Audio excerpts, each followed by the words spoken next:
આપણે refrigerator inverter કોમ્પ્રેશનનું testing કરીશું, બરાબર છે. હવે ઇન્વર્ટર કોમ્પ્રેશનનું ટેસ્ટિંગ કઈ રીતે કરવું, તો સૌ પ્રથમ આપણે મલ્ટીમીટર લઈશું, બરાબર છે.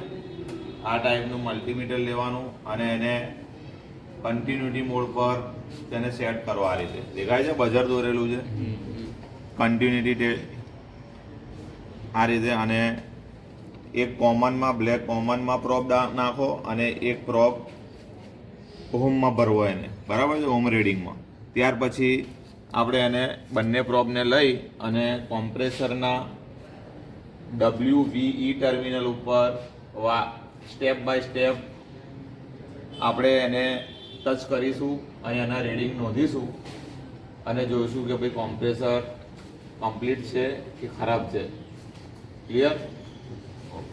ચાલો, હવે જો અહીં આગળ 3 આ રીતે કોમ્પ્રેસરમાંથી WVUનું સોકેટ આપણે કોમ્પ્રેસરમાંથી છૂટો કરીશું, જે PCB સર્કિટમાંથી કનેક્ટેડ હોય છે, બરાબર છે. OLP અને બંનેને આ રીતે અલગ કરીશું અને એના ત્રણેય ટર્મિનલ ઉપર આપણે કન્ટિન્યુટી ચેક કરીશું. આ રીતે જો અહીં આગળ મલ્ટીમીટરમાં બી ધ્યાન રાખજો.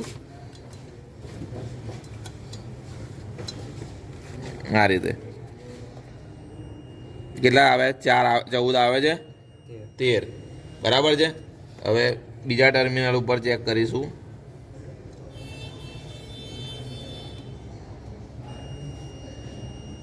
તેર આયા. હવે એક ટર્મિનલ બાકી રહ્યું, તો આપણે એને ઉપર લઈ લઈશું અને નીચે ચેક કરીશું ત્રીજા ટર્મિનલ ઉપર.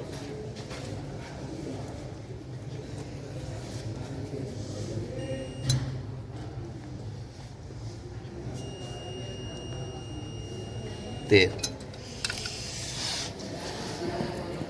આ રીતે ઇન્વર્ટર કોમ્પ્રેસરની અંદર WVU ટર્મિનલને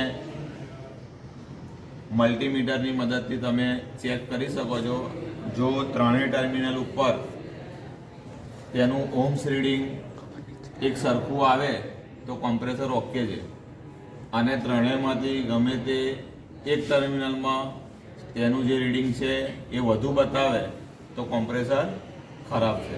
તો આ રીતે તમે એનું ટેસ્ટિંગ કરી શકો છો. ત્યાર પછી કોમ્પ્રેશનની બોડી શોર્ટ છે કે નથી એ પણ તમે મલ્ટીમીટરની મદદથી ચેક કરી શકો છો. એક ટર્મિનલ ઉપર મૂકો પ્રોબને અને એક કોમ્પ્રેશનની બોડી ઉપર અથવા એની સાથે લાગેલી પાઇપ ઉપર આ રીતે તેના જંગને દૂર કરી અને આ રીતે ચેક કરો. ત્રણેય ટર્મિનલ ઉપર વારાફરતી આ રીતે ચેક કરો. કન્ટિન્યુટી ના બતાવે તો કોમ્પ્રેસર શોર્ટ નથી. જો કન્ટિન્યુટીમાં શોર્ટ બતાવે અને બઝર અવાજ કરે તો કોમ્પ્રેસર શોર્ટ છે, તો એ સિસ્ટમમાં ચાલશે નહીં. દરેક જણને ખ્યાલ આવી ગયો? Thank you.